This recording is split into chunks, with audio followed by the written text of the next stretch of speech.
বিসমিল্লাহির রাহমানির রাহিম। সূরা আস-সাফ, আয়াত ৮। তারা আল্লাহর নূর ফুৎকারে নিভিয়ে দিতে চায়, কিন্তু আল্লাহ তার নূর পূর্ণরূপে উদ্ভাসিত করবেন, যদিও কাফিরেরা তা অপছন্দ করে। আয়াতের তাফসীর। তারা আল্লাহর জ্যোতিকে তাদের মুখ দিয়ে নিভিয়ে দিতে চায়, কিন্তু আল্লাহ তার জ্যোতিকে পূর্ণরূপে উদ্ভাসিত করবেন। ২. যদিও অবিশ্বাসীরা তা অপছন্দ করে। আল্লাহর নূর, জ্যোতি, অর্থ কুরআন, ইসলাম, মুহাম্মদ সাল্লাল্লাহু আলাইহি ওয়াসাল্লাম কিংবা দলিল প্রমাণাদি।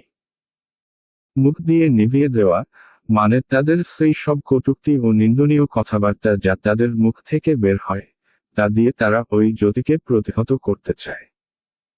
২. অর্থাৎ আল্লাহ সারা বিশ্বে তার প্রসার ঘটাবেন এবং অন্য সমস্ত ধর্মের উপর তাকে জয়যুক্ত করবেন। দলিল প্রমাণের দিক দিয়ে অথবা পার্থিব জয়ের দিক দিয়ে কিংবা উভয় দিক দিয়ে। আয়াত ৯।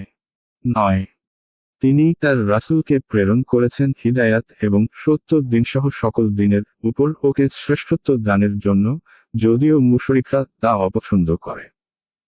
আয়াতের তাফসীর। তিনি তার রাসূলকে প্রেরণ করেছেন পথনির্দেশ এবং সত্য দিনসহ সকল দিনের উপর তাকে শ্রেষ্ঠত্ব দানের জন্য।